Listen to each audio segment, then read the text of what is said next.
Antonia's point of view. Masaya ako ngayong pagala-gala sa mall habang dala ko ang bag kong worth 1 million pesos.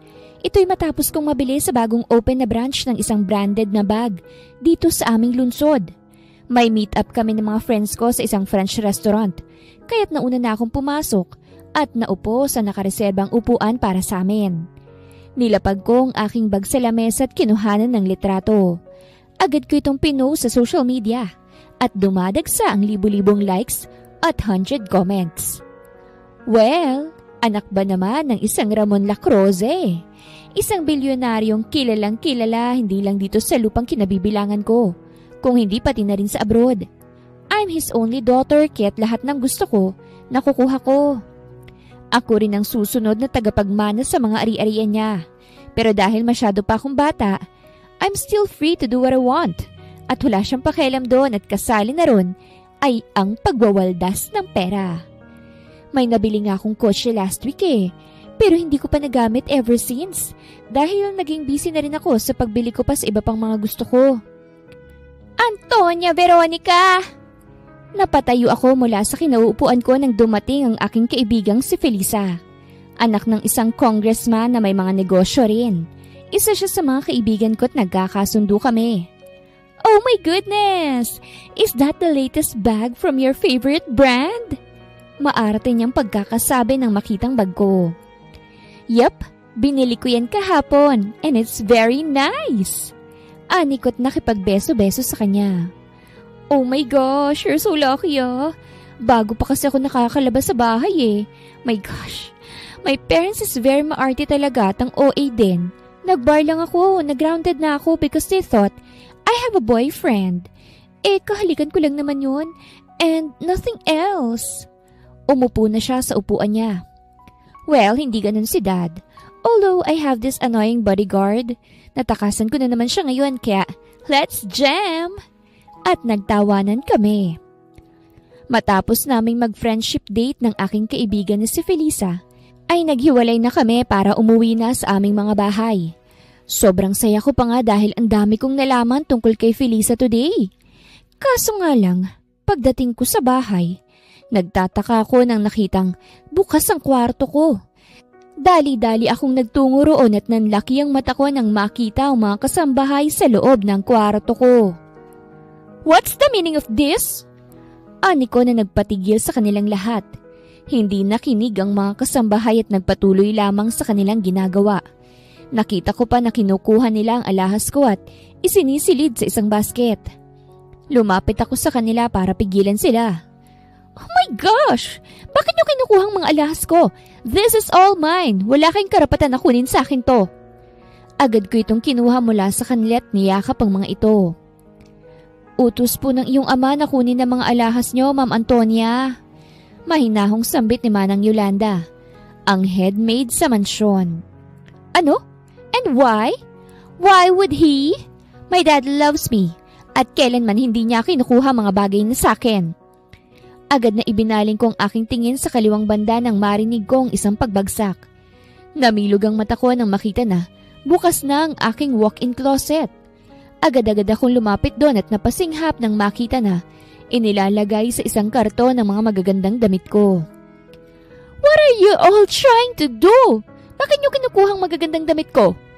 Galit na tanong ko't nabitawan ko mga alahas ko dahil lumapit ako sa isang kasambahay na busy sa pagkuha sa mga damit kong nakahanger.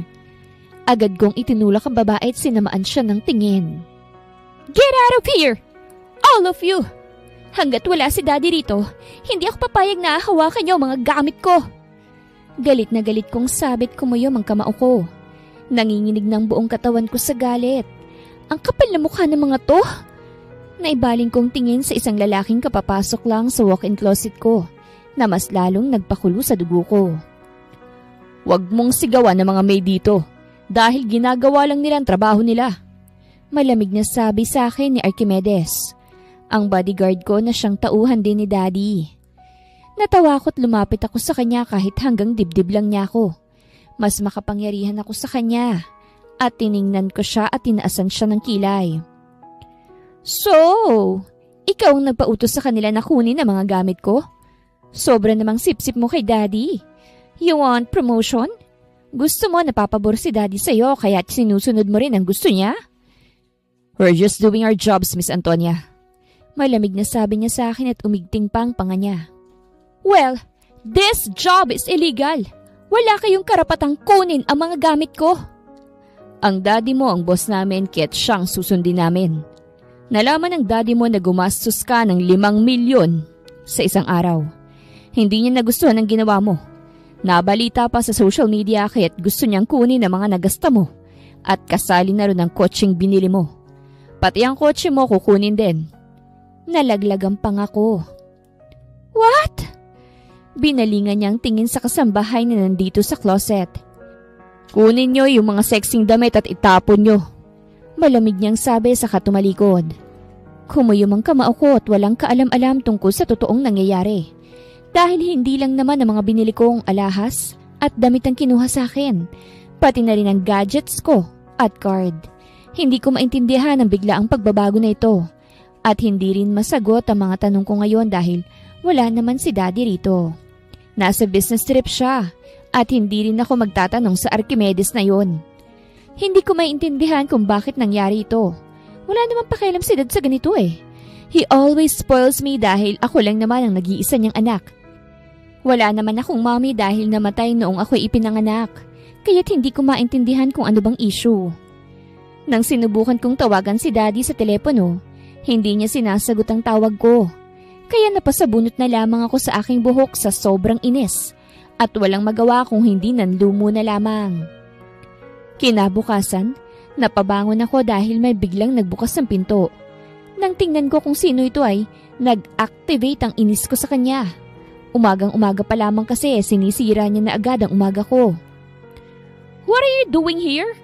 Inis na tanong ko't hindi na nakapanghimuta pa dahil bihis na ang lalaki habang papatungo na sa akin. Magbihis ka, aalis tayo. Anya at saka nagtungo sa may bintana upang hawiin ang kurtina. Napapikit ako dahil sa sinag ng araw. Tinaasan ko siya ng kilay. You think nasasama ako sa'yo? Binalingan niya ako't napalunok ako nang makita ko na matalim na ang tingin niya sa akin. Wala ka nang magagawa, Miss Antonia. Ang gagawin mo ngayon, sumunod sa gusto ng daddy mo. At ano bang gusto ng daddy ko? At bakit kailangan pang kunin ng mga damit ko, alahas ko't kotse ko? Putol ko sa kanya saka bumaba ako sa kama. You know what?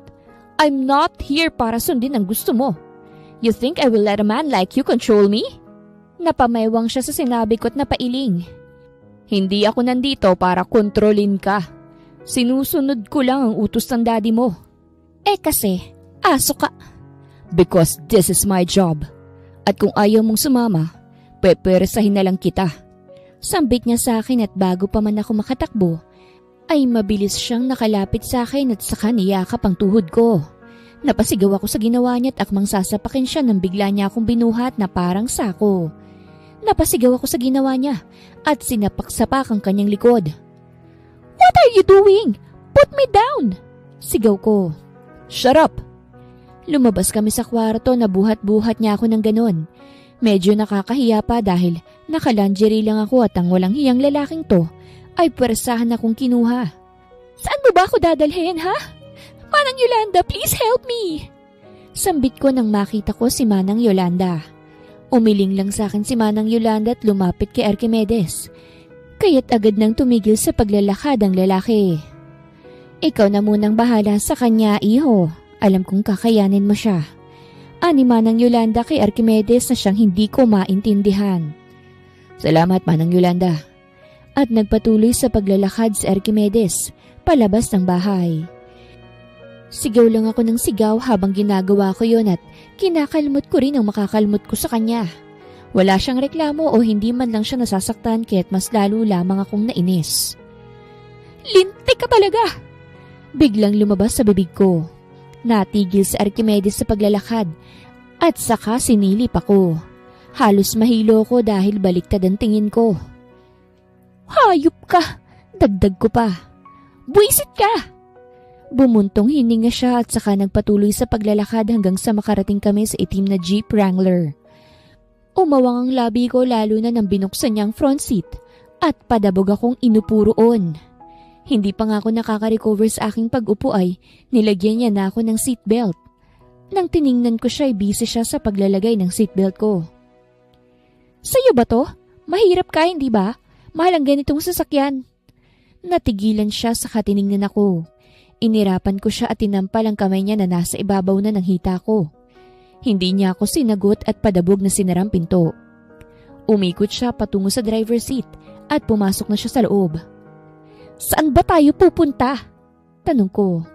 Hinawakan niyang manibela ng kanyang sasakyan at saka ko binalingan. Sa probinsya. Kumunot ang noo ko. Probinsya? Anong gagawin natin dun? Gosh, I hate province. Bukid yun. Pinaandar niya ng makina ng kanyang Wrangler at saka bumuga ng hangin. Doon ka natitira. Namilog ang mata ko at agad na patingin sa seatbelt ko. Hindi! No, hindi ako titira sa bukid. Never! Bago ko pa man matanggal ang seatbelt, ay pinaharurot niya na ang kanyang Wrangler. Gigil na gigil ako ngayon. Hindi ko alam kung anong plano ni Daddy sa akin. Ano bang balak niya? Ididispatcha niya ba ako? I am his only family. Bakit niya ito gagawin sa akin? Napatingin ako kay Archimedes na seryoso lang sa pagdadrive. Napatingin ako sa braso niya at napakagat ako sa ibabang labi ko nang makita ko ang kalmot ko ron. Nag-iwas ako ng tingin at nakaramdam ng konsensya. Wala naman akong ibang nararamdaman kay Archimedes kung hindi inis lang. Bukod sa sip-sip siya kay Daddy, ang intimidating niyang tingnan. Ang totoo niyan may lihim na pagtingin ako sa kanya. Hindi dahil gwapo siya, kung hindi dahil sa ugali niya na siyang kinaiinisan ko rin minsan. Pero nabulag ako sa selos dahil mas gusto siya ni Daddy kesa sa akin. Kumayumang kamauko at saka napatingin na lamang sa may bintana. Ilang oras ang naging biyahe bago kami nakarating sa probinsya. Hindi katulad sa syudad, maraming kahoy dito sa probinsya. Mas presko din ang hangin. Not bad. Pero hindi ko pa rin gusto rito. Nasabi ko na lang sa sarili ko habang nakapamewang na nakatingin sa kapaligiran. Nakarating na kami sa probinsya. Sobrang ganda ng tanawin kasi nakakapresko sa paningin. Tingin ko lilinaw ang mata ko dahil puros green ang nakikita ko. Pero kahit ganon, hindi ako nababagay rito. Tingin ko nga hindi ako mabubuhay dito Ikaw ba namang nabuhay sa syudad with luxury and all? Sinong hindi mabibigla sa biglaang transisyon ng buhay ko? Inis kong sinulyapan si Archimedes. Nakita ko siyang may kausap sa cellphone. Seryoso ang kanyang mukha habang nagsasalita. Napairap ako at saka padabog na naglakad patungo sa isang native house. Gosh! Reklamo ko nang makita ko kung gaano kapangat ang loob. Wala man lang kagamit-gamit. Dito ba talaga ako titira? Napaubo pa ako nang makalanghap ng alikabok. Gosh! Ang dumi! Ew!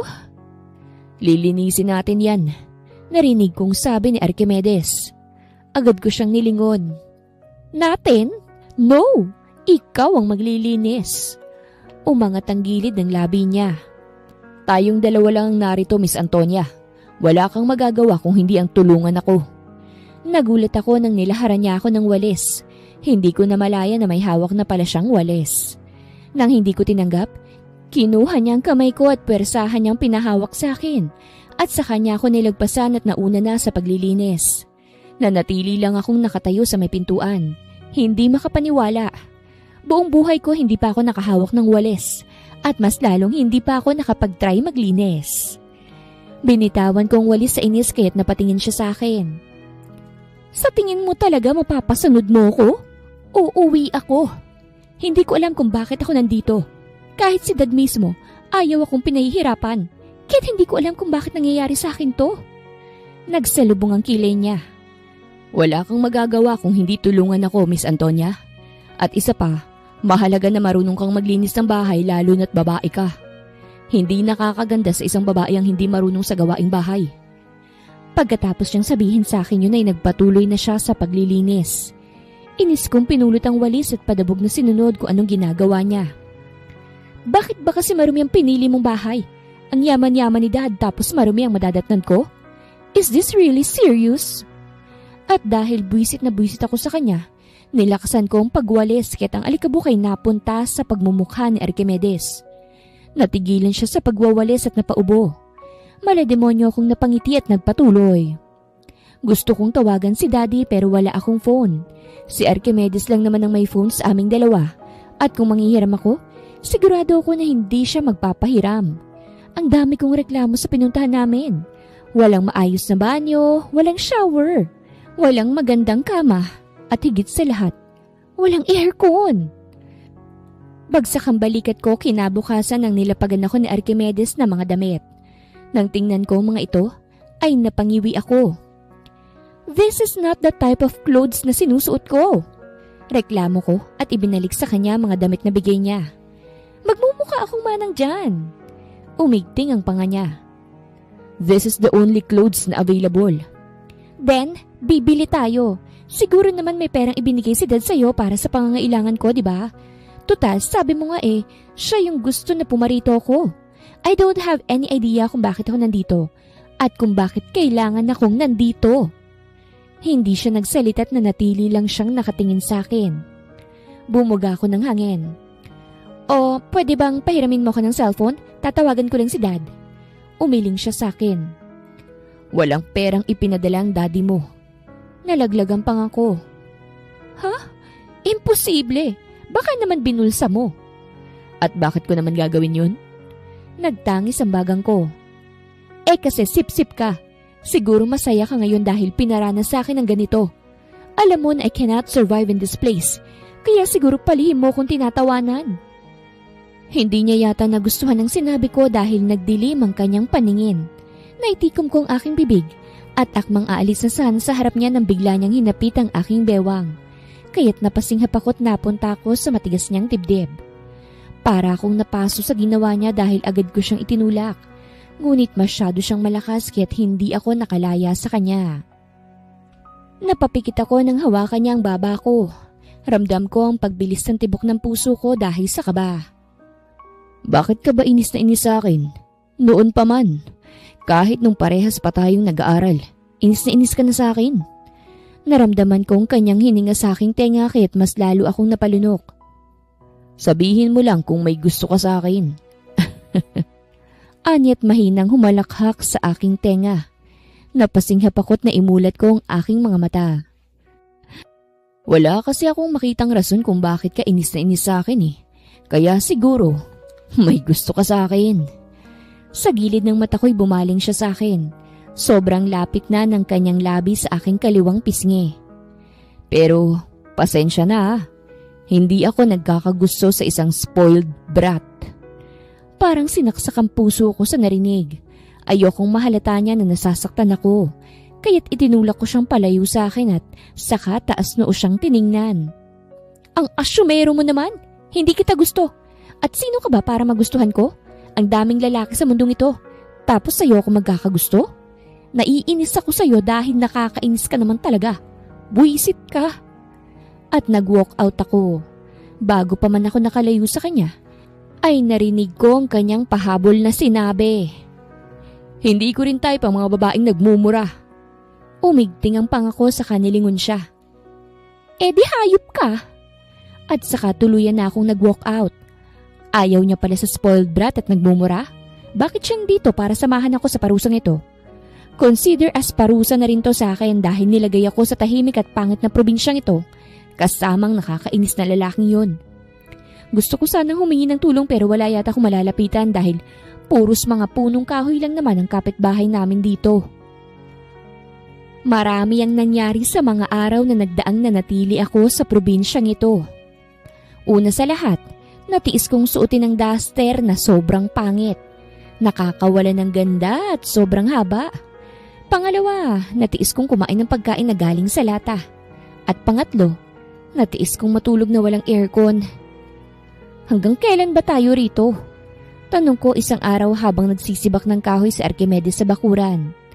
At kailan ako makakatikim ng masarap na pagkain? Natigil siya sa pagsisibak ng kahoy at saka tiningnan ako.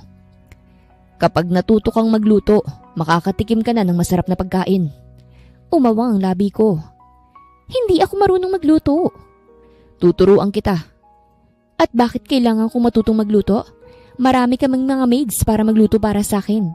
Hindi ko na kailangang pahirapan pang sarili ko. Naibagsak niyang atsyang na dala niya at saka humalukip-kip sa harapan ko. Tayo lang ang nandito, Miss Antonia. Kung gusto mong mabuhay at makatikim ng masarap na pagkain, kailangan mong matutong magluto para makain mo ng lahat ng gusto mong kainin. Napasabunot ako sa aking sarilit na papadyak. Ayoko! Bumuga ng hangin si Archimedes. You're so stubborn. Dapat nga't magpasalamat ka dahil tuturuan pa kita kahit malaki na yung edad mo.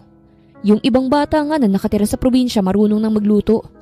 Ayaw mo bang matuto sa mga bagay-bagay? Tinaasan ko siya ng kilay. Gusto kong matuto pero hindi sa ganitong paraan. At saka isa pa, anong silbi ng maids ko kung kailangan ko pang matutuhan yan? O edi wala na silang tatrabahuhin kung kaya ko naman. Alam mo, Miss Antonia, hindi permanente ang pera.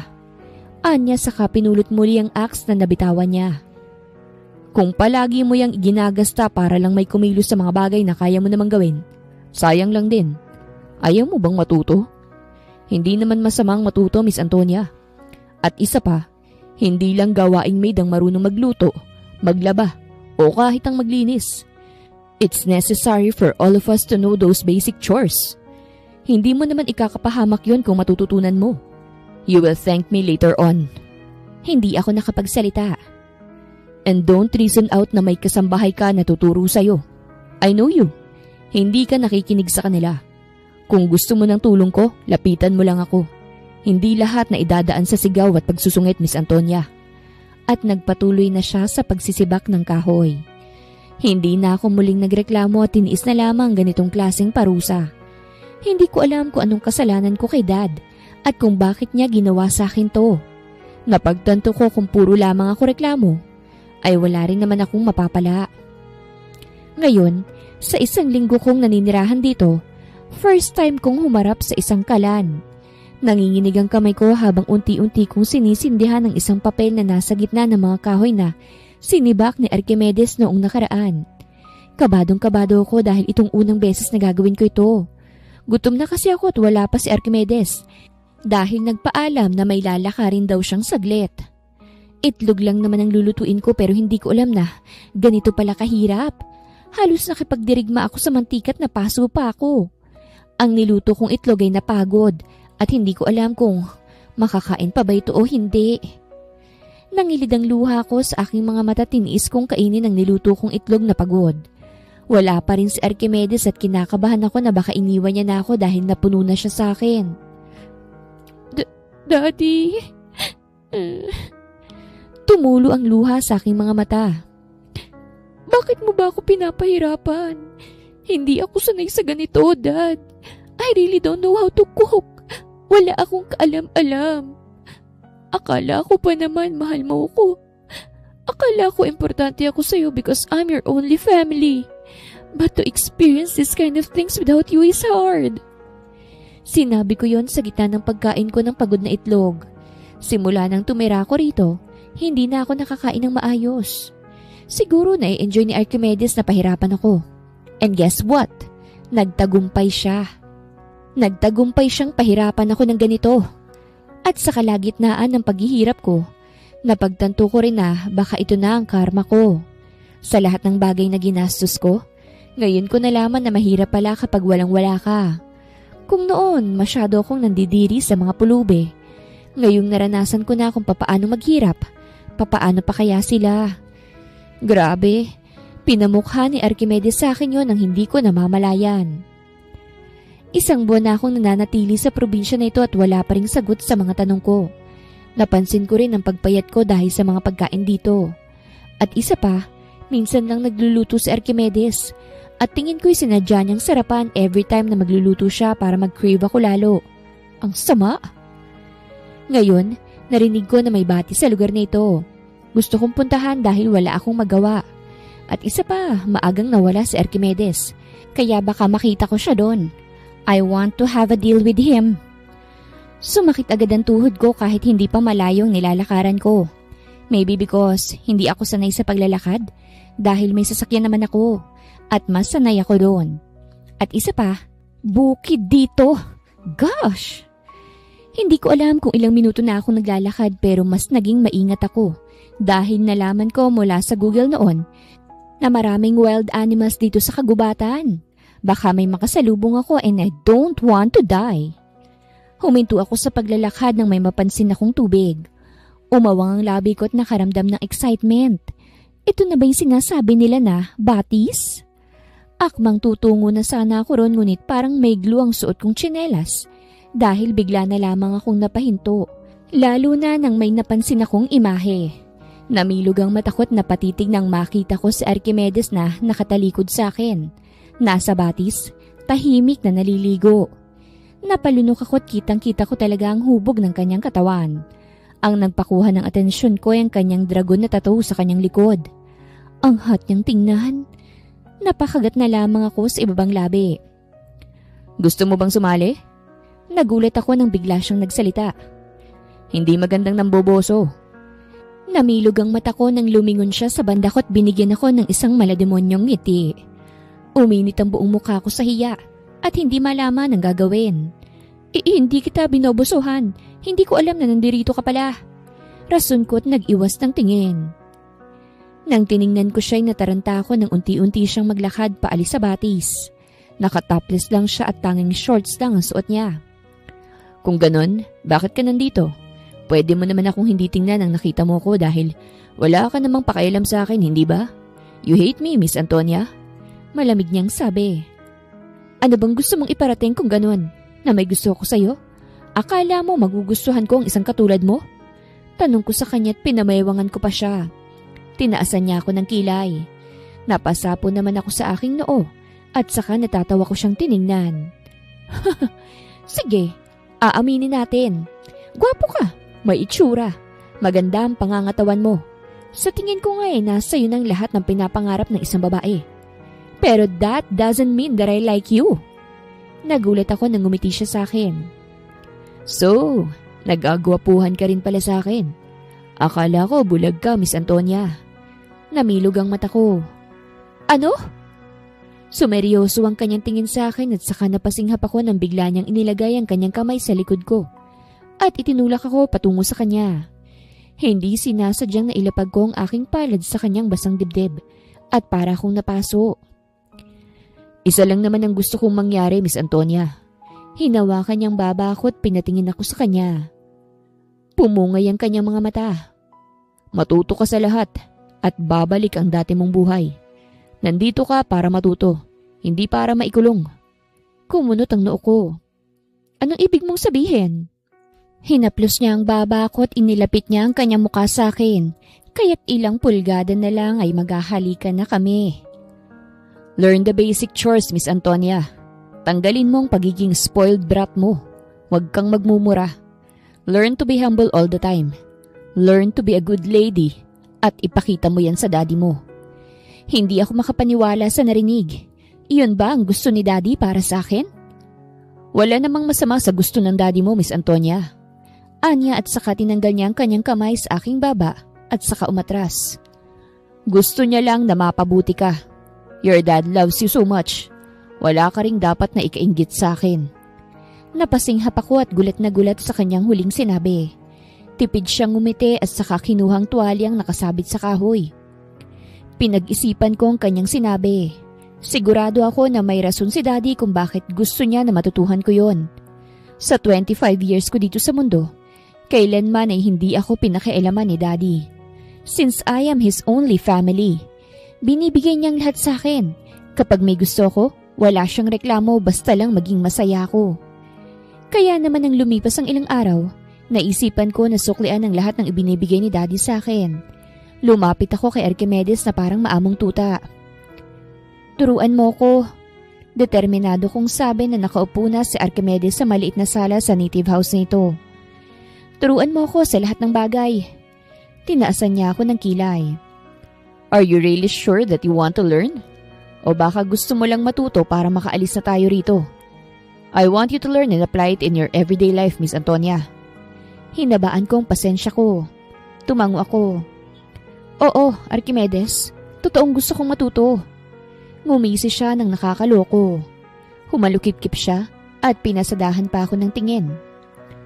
Bago kita turuan, sabihin mo muna sa akin gwapo ako. Umangat ang isang kilay ko. Ano? Ba't ko sasabihin yon? Para maturuan kita, Miss Antonia. Hindi naman mahirap tong hinihingi ko eh. Gusto ko lang malaman yung nakakairita mong mga mata ay nagagwapuhan din sa akin. Huminga ako ng malalim at saka tiningnan siya. Archimedes, ang gwapo mo. Naaliw yata siya sa akin kaya tumayo siya at saka tiningnan ako. Ulitin mo. Utos niya. What? Hindi ko ramdam eh. Tingin ko hindi totoo. Anya't ngumisi pa na para bang iniinis ako. Napamewang ako. Nakakainis ka na. Hindi ba totoo kapag galing sa bibig ko? Pinanganak ka bang bobo? Say it again. Ayoko nang patagalin ng lahat dahil tingin ko'y maiinis na ako ng tuluyan kapag nagpabebe pa ako. Bumuga ako ng hangin at seryoso siyang tiningnan. Archimedes. Huminto ako saglit para masabi ko ang kasunod ng maayos. Ikaw ang pinakagwapong nilalang na nakita ko sa buong buhay ko. Sa katunayan may gusto nga ako sa'yo noon Kaso hindi na kita gusto ngayon kasi sip-sip ka sa daddy ko at nakakainis ka talaga. Habang sinasabi ko yun ay bumibilis ang tibok ng puso ko. Nakakahiyamang aminin pero sinabi ko na para matigil na siya sa kakaasar niya. At hindi na rin naman big deal tong sinasabi ko kasi past tense na ang pagkagusto ko sa kanya. Mas nanaig talagang inis ko. Ngunit mali yatang sinabi ko sa kanya noon dahil bigla na lamang sumeryoso ang kanyang mukha at saka humakbang palapit sa akin. Oh, nasabi ko na. Pwede mo na akong turuan? Tanong ko. Binaliwala ang kanyang klase ng pagtingin sa akin. Sige na, turuan mo na ako. Hindi ko natapos ang aking sasabihin dahil parang bigla na lang naging mabilis ang lahat. Hindi ko na malayang nakalapit na siya ng tuluyan sa akin at sinil ako ng halik sa labi. Dilat na dilat ang aking mga mata habang sa kanya'y nakapikit. Noon lang ako nakarealize sa ginawa niya nang humiwalay ang labi niya sa akin at dumilat siya. Lumabas din ang kanyang pilyong ngiti. Umawang ang labi ko at napaatras. Inilagay niya ang kanyang magkabilang kamay sa kanyang bulsa at pilyong ngumiti sa akin. Alika na, tuturuan na kita. Anya at saka una nang nagtungo sa kusina. Hindi ako masyadong nakapag-focus nang simulan niya akong turuan sa pagluluto. Paano ba naman kasi, ang tanging nasa isip ko ay ang paghalik niya sa akin. Halos hindi na mawala-wala sa isip ko ang halik na yon dahil paulit-ulit siyang nagpe-play sa isip ko. Do you understand? Pinitik ni Archimedes ang noo ko kaya't napapikit ako at napahawak sa noo ko. Aray! Nang dumilat ako'y napailing na siya sa akin. Hindi ka kasi nakikinig. Wika niya. Kinuyom kong kamao ko. Bakit mo kasi ako hinalikan? Natigilan siya sa tanong ko at medyo natawa. Seryoso ako sa tanong ko. Tinulak ko siya at medyo napaatras siya sa pagkatulak ko. May gusto ka ba sa akin kahit ginawa mo yun? Umigting ang panga niya. Bakit gusto mong malaman? Hindi na ba mawala sa isip mo ang paghalik ko sa'yo? Hindi makapaniwala ko siyang tiningnan. Oo, kaya nga ako nagtatanong hindi ba? Akala ko ba tutulungan mo ko? Hindi mo ka dapat hinalikan kung hindi mo naman ako gusto. Siya naman ngayon ang hindi makapaniwala sa sinabi ko. Kaya mo ba hinayaan ng lalaki na yun sa bar na halikan ka dahil gusto ka nila? Dumilim ang tingin niya sa akin. Hindi ako makasagot sa tanong niya. Wait, nakita niya yun? Ano bang paki mo kung hinalikan ako? Porket hinalikan ako ng lalaking yun hahalik ka rin sa akin. Do you think I'm an easy girl? Umiling siya. Gusto ko lang kumpirmahin kung totoo bang may gusto ka sa akin. Past tense, gusto kita. Noon. Tumango siya. Kaya nga hinalikan kita para mabalik yung pagkagusto mo sa akin. Umawang ang labi ko. Nag-iwas siya ng tingin saka tumikhim. Huwag mo munang isipin yon. Focus ka muna sa ituturo ko. Marami ka pang dapat malaman at kailangan i-adjust. Pinilit kong ipasok sa utak ko mga itinuturo niya sa akin. Ang una niyang itinuro sa akin ay kung papaanong magluto ng itlog. Hindi ko akalain na madali lang pala siyang lutuin. At ako lang pala itong ginawang kahirap-hirap ang itlog. Bukod ron, tinuruan niya ako kung papaanong maglaba. At kapag nagmumura ako, Pinapakain niya ako ng sili, kaya't hindi na talaga ako nagmumura. Sa ilang buwan kong pananatili sa probinsya, marami akong narealize at natutunan. Narealize ko na hindi naman pala masama na matutuhan ang mga simpleng bagay lalo na ang pagluluto. Masaya ako na natutunan ko yon. Aalis tayo ngayon, lalabas tayo. Wika niya. Bigla akong na-excite sa sinabi niya. Magde-date tayo? Kumunot ang noo niya. What? Kinagat kong ibabang labi ko at saka nilagay sa likod ng aking tenga ang takas na buhok. I mean, gagala. Tumango siya at saka binigyan niya ako ng isang paper bag. Nagtataka ko naman tong tinanggap. Damit yan. Yan ang suotin mo sa lakad natin. Anya at saka nag-iwas ng tingin. Huwag kang mag-makeup. Mas gusto kong makita ang simpleng ikaw. Kinilig ako sa sinabi niya at mas lalong na-excite. O sige. Pumasok ako sa kwarto sa kinuhang nasa loob ng paper bag. Isa itong floral dress. Hindi ako nagsusuot ng ganito kasi palagi akong naka-shorts at crop top. Ngayon lang ako magsusuot ng ganito at dahil bigay ito ng Archimedes, ay susuotin ko ito. Archimedes! Tawag ko sa kanya nang nakababa na ako. Bagay ba sa akin? Pinakita ko sa kanya ang buong suot ko. Nakita ko na nagtagal ang tingin niya sa akin kaya't mas lalo akong napangiti. Napakurap-kurap siya tumikhim. Tara na. Nauna na siyang lumabas. Agad akong humabol at saka hinawakan siya sa braso. Naramdaman ko ang pagtalo niya sa gulat dahil sa ginawa ko ngunit hinayaan niya naman ako. Nagtungo kami sa palengke dito sa probinsya. At first time kong tumungtong sa mga palengke since sa mall naman ako palagi. Hindi rin ako sanay sa walang aircon dati. Pero ngayon, medyo nasasanay na ako. Binitawan ko ang braso ni Archimedes nang may makita ko na flower crown. Agad ko itong nilapitan at saka tinawag si Archimedes. Archimedes! Ang ganda oh! Kumunot ang noon niya saka lumapit sa akin. Tiningnan niya rin ang tinutukoy ko at saka kinuha niya ito. Miss, magkano ito? Tanong ni Archimedes sa tindera. 50 pesos lang, sir. Agad na sagot ng tindera. Kumuha naman ng 50 pesos si Archimedes sa kanyang wallet at saka ibinigay sa tindera. Humarap si Archimedes sa akin saka inilagay sa ulo ko ang flower crown. Agad ko itong hinawakan para maayos na mailagay. Salamat. At saka iniwan niya na ako ron. Hindi na talaga napipigilan at napapangiti na talaga ako. Hintay! Agad kong sabit humabol sa kanya. Iginala niya ako sa buong palengke. Bukod ron ay pinakain niya rin ako ng street foods na sobrang bago pa sa panlasa ko.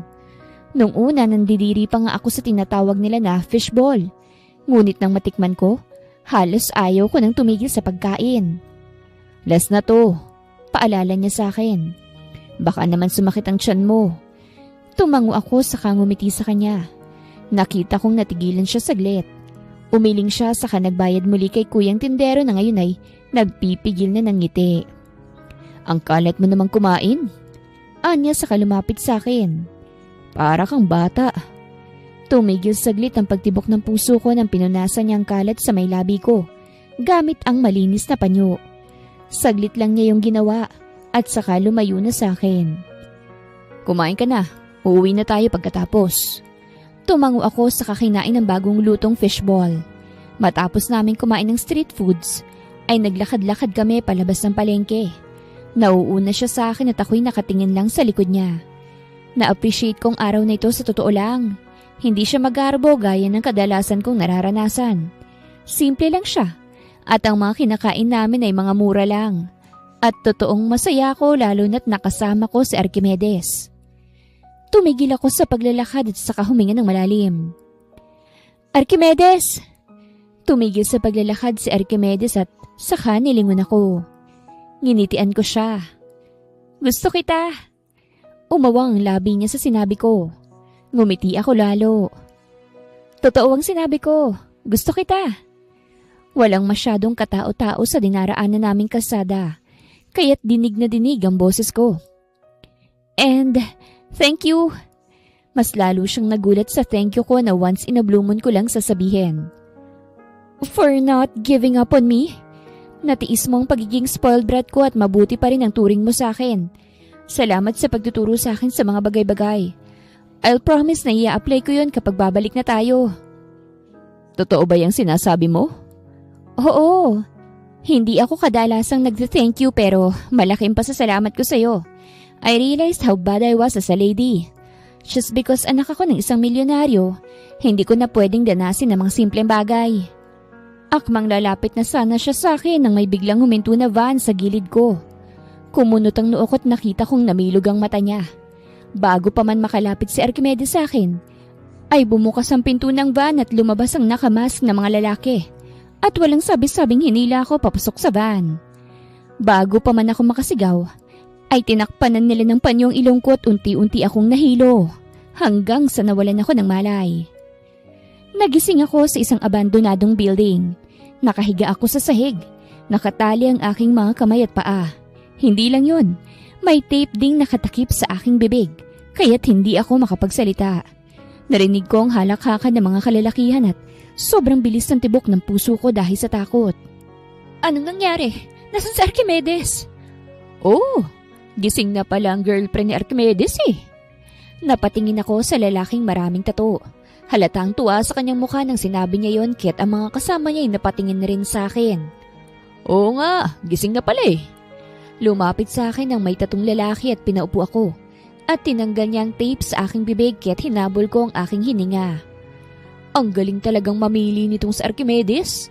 Napakakinis ng babae. Halatang aircon lumaki ah. Gumalaw ako nang haplusin niya ang hita ko kasabay ng pagtingin ko sa kanya ng masama. Galing aircon din naman ang Archimedes na yun kaya't parehos lang sila. Nga lang, may atraso sa akin ng nobyo mo, iha. Ngumisi siya sa akin. Hindi ko boyfriend si Archimedes, kaya't palayain niyo na ako. Malalagot kayo kay daddy. Hinihingal kong sabi. Papaano kaming malalagot? Hindi niya alam na nandito ka kung sino man ang daddy mo. At nagtawanan sila. Nakaramdam ako ng inis sa tawa nila. Tigilan niyo nga yung pagtawa niyo, ang papangit niyo. Gosh, ang baho pa ng lugar na ito. Hindi niyo man lang ako inilapag sa magandang sahig. Yung may tiles naman sana. At saka ang babaho ng hininga nyo. Mag-toothbrush nga kayo. Ani ko nang umandar na naman ang kaartehan ko sa buhay. Natigilan sila sa pagtawa at ang boss nilang may tato.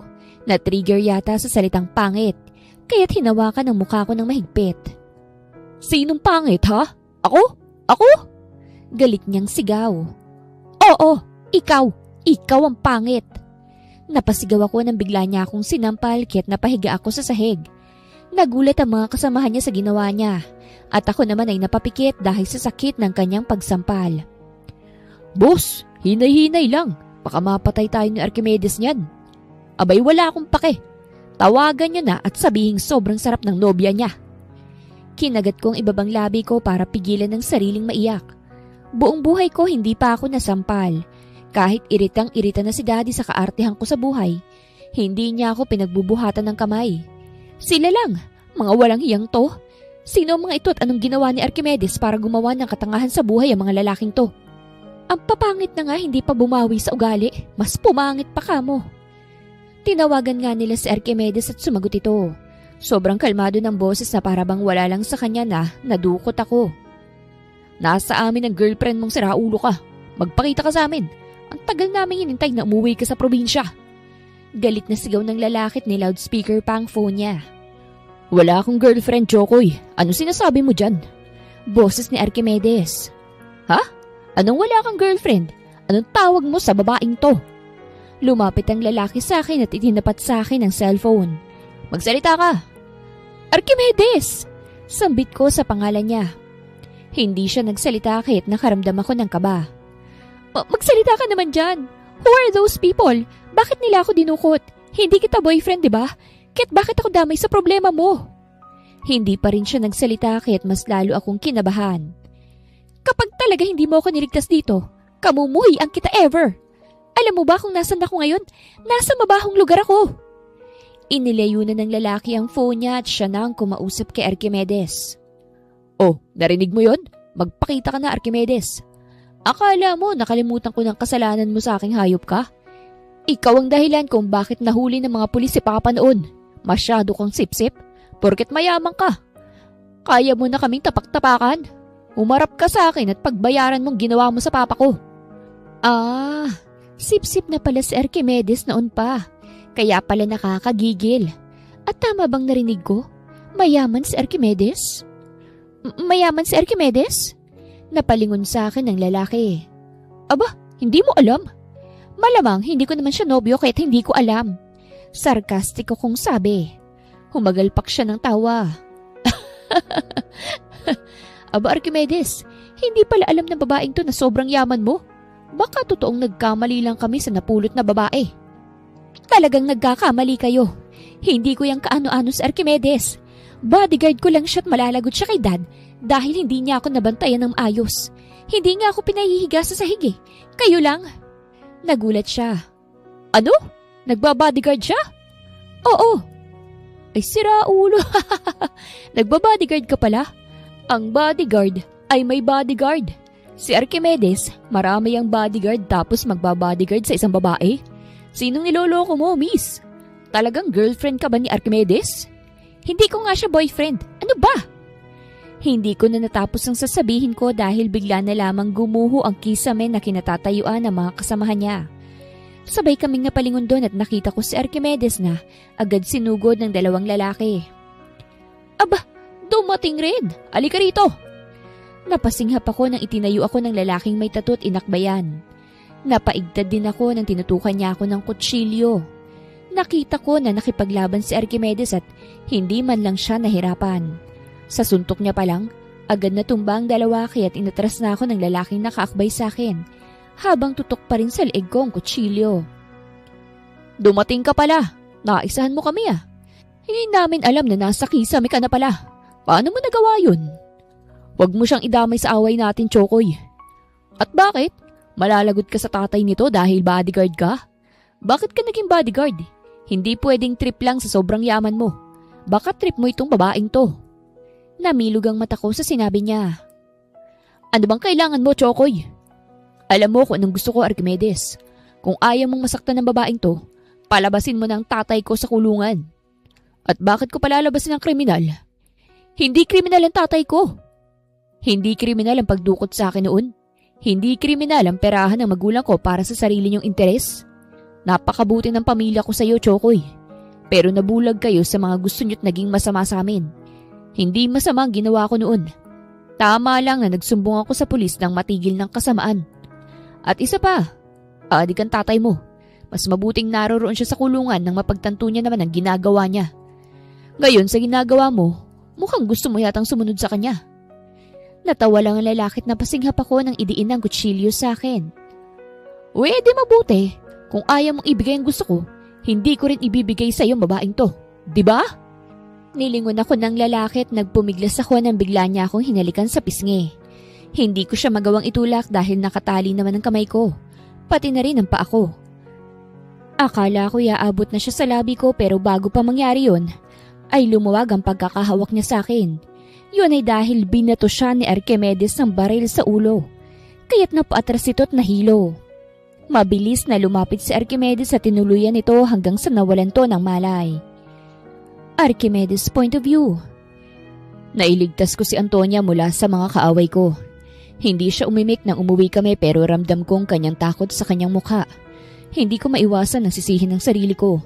Hindi ko nasali sa kulungan ng lalaking yon dahil na rin sa awa. Pero masyado akong naging mabait at hinayaang pag-alagalang na lalaking yon. Ngayong naghasik na naman ang kasamaan, si Antonia pang napagtripan kaya't alalang-alala ko. Mabuti walang sugat. Antonia, gusto ko nang umuwi. Biglang sabi niya sa akin at tiningnan ako. Nanginginig pa siya kaya't kumuyom ang kamao ko. Promise, hindi na ako mag-iinarte. Natuto na ako sa mga bagay-bagay. Hindi na ako gagasta ng pera. Magiging mabait na ako. Please, sabihin mo kay Daddy na ibalik na ako. Ayoko na rito. Nagsimula na siyang umiyak sa harapan ko. I'm sorry kung naranasan mo yun. Ani ko pero hindi natigil ang kanyang pag-iyak doon. Hindi ka pa maaaring umuwi eh. At bakit? Baka kung ano pang mangyari sa akin dito dahil sa'yo. Gusto ko nang umuwi. Nagbago naman na ako eh. Hindi na ako spoiled brat. Alam mo ba kung bakit ka itinapon ng daddy mo sa probinsya na ito? Oo, yun ay dahil gumastos ako ng 5 bilyon sa isang araw. Pero natuto na ako. Danas ko na kung anong buhay na walang pera. Alam ko na kung gaano ito kahalaga. At natuto na ako. Kaya please, iuwi mo na ako. Hindi ka itinapon dito dahil gumastos ka ng ganun kalaki. Yun lang ang sinabi ng daddy mo para takpan ang totoong pakay niya. Natigil siya sa pag-iyak. Anong pakay niya kung ganun? Itinapon ka niya rito dahil inihahanda ka niya sa kinabukasan. Alam niya na masyado kang depende sa kanya, kaya't gusto niyang matuto ka. Ikaw ay itinakdang ipakasal sa isang lalaki. Isang kasunduan, kaya kanya pinatira dito dahil para matuto. Sapagkat ang mapapangasawa mo, ayaw sa mga babaeng spoiled brat na kagaya mo. Natulala siya sa sinabi ko. Kaya kung natuto ka na, pwede na kitang iuwi. Ang nangyari sa'yo, pagbabayaran ko yun. Hindi ko sinasadyang nangyari yun sa'yo. At huwag kang mag-alala, hindi na ulit mangyayari yun. Matapos kong sabihin yun, lalayo na sana ako para maproseso niyang sinabi ko pero nagulat ako nang hawakan niyang kamay ko. Kung gano'n, wag mo na akong iuwi. Anya, at kita ko ang halos magmakaawa na siya sa akin. Ilayo mo na lang ako. Nagulat ako sa sinabi niya. Ayokong maikasal sa lalaking hindi ko naman gusto. Kung ganun palang totoong plano ni Daddy sa akin, hindi na lang ako uuwi. Yun naman na hindi pwede, Antonia. Ikaw ang gusto ko. Namilog ang aking mata. Paulit-ulit kong pinararamdam sa'yo na gusto kita pero wala akong naririnig mula sa'yo na hindi mo ako gusto. Ayokong maikasal sa iba. Gusto mo naman ako, di ba? Kasi kung sasabihin mong oo, hindi na ako uuwi. Mabubuhay ako na simple lamang. Umigting ang aking panga. Kita ko na umaasa ang kanyang mga mata pero hindi ko kayang sabihin yon. Hindi kita gusto. Kita ko ang paglumo niya sa kanyang narinig at nabitawan ang kamay ko. Maghanda ka na para bukas. Uuwi na tayo, Antonia. Hindi na ito pwede. Mapapahamak pa siya lalo kung mananatili pa siya sa probinsya na ito. Kailangan na niyang bumalik para harapin ang kanyang kapalaran. Kaso, kinabukasan, nang naghanda na ako sa pag-alis, bigla na lamang siyang nawala sa aking paningin. Antonia? Anikot sinilip ang bakuran. Antonia, nasan ka? Pero wala akong nakitang Antonia. Sinilip ko ang kwarto namin pero wala siya. Nagtungo rin ako sa batis ngunit wala rin siya. Mukhang umalis. Saan kaya nagpunta? Natigil ako sa paghahanap ng magring ang phone ko. Nang tingnan ko kung sinong tumatawag, si Ramon, ang daddy ni Antonia. At hindi ko siya boss. Tito Ramon, bungad ko. Archimedes, magandang umaga. Magandang umaga rin sa'yo, Tito Ramon. Oh, ano nang balita? Bumait na ba ang anak ko? Ayos na ba sa'yo? Hindi na ba siya nagmumura? Hindi na ba siya maarte? Handa na ba siya para maging asawa? Umigting ang pangako. Handang-handa na, Tito Ramon. Mabuti. Alam mo naman, ikaw lang pinagkakatiwalaan ko, Archimedes. Kaya't sana talaga mapabuti na ang anak ko ngayon. Bumalik na kayo rito para ihanda ko ng kasal. Sige po, Tito. Matapos ang tawagan namin ni Tito Ramon, agad kong tinawagan ng mga tauhan ko. Oo, mga tauhan dahil ang katotohanan, hindi ako bodyguard ni Antonia. Ako'y nagpapanggap lamang. Antonia's point of view. Nakaalis ako sa probinsya na yon sa tulong ng isang mabuting lalaki. Pinasakay niya kasi ako ng libre sa kanyang truck hanggang sa makarating sa syudad. Thank you po, Manong. Pasensya na kung wala akong maibibigay sa iyo, ah. Kung hindi lang talaga kinuha sa akin ng kotse ko, ibibigay ko yun sa iyo. Natawa si Manong sa sinabi ko at kumaway na sa akin. Napakabait mo naman kung kotseng ibibigay mo. Walang anuman yon. Mag-ingat ka sa lakad mo. Napangiti ako at kumaway din sa kanya nang umalis na siya. Agad akong nagtungo sa isang tindahan at nakihiram ng cellphone sa isang lalaki. Mabutit maganda ako kaya't pinahiram niya ako. Tatawagan ko kasi ang best friend kong si Felisa. Hindi ako pwedeng umuwi sa amin dahil ayokong maikasal. Hello, who's this? How did you get my phone number? Bumungad agad sa akin ang maarting boses ni Felisa. Felisa, ako ito si Antonia. Oh my gosh! Antonia, I missed you so much. Asa ka na ba, ha? Hindi ka makontak. It's been months. Long story, Felisa. Pero pwede mo ba akong tulungan? Nandito ako sa isang tindahan. Wala akong kaalam-alam rito eh. Kailangan kong magtago. Ipakakasal ako ni Daddy sa isang estranghero. Oh my goodness. Ayan ang kinatatakutan ko eh. Where are you ba? Can you give me your location? Like, on mo lang ang location ng phone mo so I could get you. Like, send to my social girl? Nilingon ko ang may-ari ng phone. Kuya, pwede ko bang i-on ang location ng phone mo? Palag-in na rin sana. Sure, miss. Salamat ah. Agad kong isinend ang location ko sa kaibigan ko bago ko ibinalik kay kuya ang kanyang phone. Thank you po. You're welcome. Napangiti ako saka naghintay na lamang sa pagdating ni Felisa. Maya-maya ay may kotseng dumating. Akala ko'y si Felisa na kasi katulad ng kotse niya. Kaso, nang lumabas ang laman, napaatras ako nang makitang nakaitim ito. Oh my goodness! Bumilis ang tibok ng puso ko. Miss, sumama ka sa amin. Hinahanap ka na ng daddy mo. No! Hindi ako sasama sa inyo! Tatakbo na sana ako kaso nakita ko si Archimedes. Nakapamulsya siya habang nakatingin sa akin. Antonia! Nanindig ang balahibo ko nang banggitin niya ang pangalan ko. Hayaan mo na ako, Archimedes. Ayokong maikasa sa lalaking ipagkakasundo kay Daddy. Sip-sip ka rin pala eh. Kaya mas nananaig talagang inis ko sa'yo. Kahit gusto kita, naiinis ako lalo na sa ginagawa mo ngayon. Hindi niya ako pinakinggan at lumapit na sa akin. Napaigtad ako at nagpumiglas ng hawakan niya ang palapulsuhan ko. Ayokong sumama sa'yo, please. Ayokong maikasal. Ayoko! Hindi ko na naituloy ang sasabihin ko dahil hinalikan niya ako sa labi na nagpatigil sa akin. Kinuha niya rin ang pagkakataon na yon na mahina ako sa pamamagitan ng pagbuhat sa akin na parang bagong kasal. At isinakay niya ako sa kotse niyang nakaparada rin pala sa malayo. Ilayo mo ako, Archimedes, please. Ayokong maikasal. Ayoko! Sa daddy mo na lang yan sabihin. Sa ngayon kailangan mo nang bumalik sa inyo. Malamig niyang sabi saka sinarang pinto para umikot patungong driver's seat at bumiyahe na patungo sa amin. Ito ang unang pagkakataon na hindi ako nakaramdam ng kaginhawahan nang nakauwi na ako. Sinalubong ako ng mga nag-aalalang sila Manang Yolanda, ngunit hindi ko sila pinansin dahil sa ginawa nila sa akin dati. Nakita ko na agad si Daddy na parang hari na nakaupo sa sofa at nang makita ko, tumayo siya at lumapit sa akin para yakapin. My only daughter! I missed you! Hinawakan niyang mukha ko matapos yakapin. Pumayat ka anak. Because I learned the hard way, Dad. Please, narinig ko mula kay Archimedes na ikakasal na ako. Ayoko, Dad, please. Mahal mo naman ako, di ba? Umawang ang labi niya. Sinabi niya sa'yo? Oo, Dad. Sabi mo na ipakakasal mo ko kaya mo ko itinapon doon. Natawa siya sa akin at para siyang may napagtanto. Oo, pasensya na anak ngunit para sa'yo rin naman yun. Alam mo namang tumatanda na ako, hindi ba? Ayokong mapabayaan kita kaya't naisipan ko na ipagkasundo kita. Dad, hindi ko kailangan ng lalaki sa buhay ko.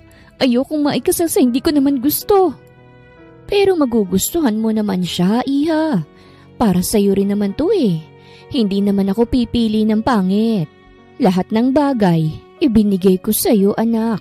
Kaya sana naman bago ako mawala sa mundong ito mapagbigyan mo ako. Sobrang bigat sa puso kong hiling ni Daddy ngunit sa huli, pumayag ako. Napakarami rin kasing nagawa ni Daddy sa akin at ang pagpapakasalang siyang tanging maisusukli ko sa kanya bilang anak niya. Hindi ko na rin nakita si Archimedes. Sa narinig ko, pinatalsik daw ni Daddy dahil sa kanyang palpak na trabaho. Nalungkot ako sa nalaman dahil talagang napalapit na si Archimedes sa akin. At saka mayaman naman pala yun, kaya't hindi kawalan sa kanyang mapatalsik. Pumayag ako sa kasunduan kaya't naghahanda na ako para sa kasal. Hindi ko pa nakikitang lalaki na ikakasal sa akin. Sa mismong kasal ko pa siya makikilala, kaya't mas lalo akong nawala ng gana. Anak, napakaganda mo. Parehong-pareho kayo ng mami mo noong buhay pa siya. Ani Daddy nang makita niyang nakasuot ako ng wedding gown. Napakabilis lang kasi ng oras. Hindi ko na malaya na araw na pala ng kasal ko. Dad, huwag kang mag-alala. Your groom? He's a good man. Confident akong ilalakad ka patungo sa kanya, anak. Please know na ginawa ko ito hindi para sa kumpanya kasi malaki ng kumpanya ko.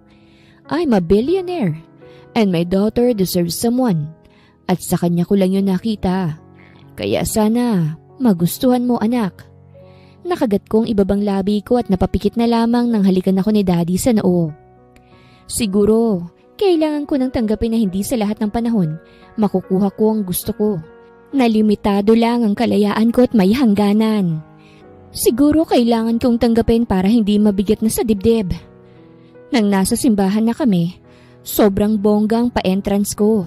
Ito yata ang tatawaging surprise wedding kasi hindi ko alam kung sinong groom ko. Nasa gilid ko si Daddy dahil siyang maglalakad mismo para sa akin patungo sa groom ko. Sobrang higpit ng pagkakakapit ko kay Daddy kasi kinakabahan ako. Pero he always assure me na ayos lang at hindi ko kailangang mag-worry. Kasi ang taong ipakakasal sa akin ay mabuting tao at hindi mahirap mahalin. Nang magsimula ng kasal, sobrang bilis ang tibok ng puso ko. Nagsimula na kaming maglakad sa aisle at nagpalingaling ako dahil sa dami ng bisita at hindi ko kilala ang lahat. Hindi ako tumingin sa harap kasi takot akong makitang lalaking maikakasal sa akin. Hindi pa kasi ako handa. Ayokong ma-disappoint. Kung sana may pipigil lang sa kasal na ito. Kung gusto lang sana ako ni Archimedes baka hindi mangyayari ito. Kaso hindi eh.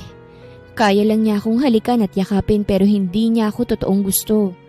Wala siyang nararamdaman sa akin dahil nakakaya niyang lunukin na ikakasal na ako sa iba. Bumigat ang pakiramdam ko sa aking naisip at hindi ko na malayang nakarating na kami sa harapan. Hindi kasi ako nakatingin sa harapan kaya't hindi ko pa nakikita ang groom ko. Anak, nandito na tayo. Nanginig ang kamay ko at bumilis lalong tibok ng puso ko. Una akong nag-angat ng tingin kay Daddy. Dad, it's fine anak. Please, I know your happiness. Dati pa lang, alam kong siya na ang gusto mo kaya't ibinigay ko sa'yo. Napalitan ng emosyonal kang mukha ng pagtataka sa huli niyang sinabi. Anong gusto? Kilala niya kung sinong gusto ko? Unti-unti kong nilingon ang magiging groom ko at tumigil saglit sa pagtibok ang puso ko nang makita kung sino ito. Standing tall, handsome, and mighty. Nakita ko si Archimedes na nakasuot sa kanyang white tuxedo habang ang kanyang buhok ay sobrang ayos. Napakagwapo niya sa kanyang suot. Napaatras ako ng isang beses dahil sa sobrang gulat. Hindi ko akalain na makikita ko muli si Archimedes. At siya pa ang groom ko. Naglahad siya ng kamay sa akin. Let's go. Napatingin ako kay Daddy. Gulat na gulat pa rin ako hanggang ngayon. All this time, wala palang saysay ang paglayo ko kasi siya naman pala ang groom ko. Sige na anak, you're welcome. Wala kang dapat isukli sa akin kasi ibibigay ko naman sa iyong lahat. Mahal na mahal kita anak at pinagkakatiwalaan ko siya para sa iyo. Siya na mismong naglagay sa kamay ko kay Archimedes kaya't naging emosyonal muli ako. Walang hiya ka. Bulong ko nang nasa harapan na kami ng pare. Saka na natin yan pag-uusapan. Let's marry first and we'll talk later. Tumango na lamang ako at sinimulan na ang kasal. Hanggang ngayon hindi pa rin ako makapaniwala na si Archimedes ang groom ko. Kahit na ikasal na ako sa kanya, hanggang sa unang gabi namin, naiwan pa rin sa simbahan ang kaluluwa ko.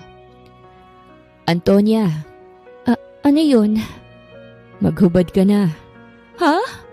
Napayakap ako sa aking sarili. Ano? Mag-honeymoon na kami? Hindi kami mag-uusap?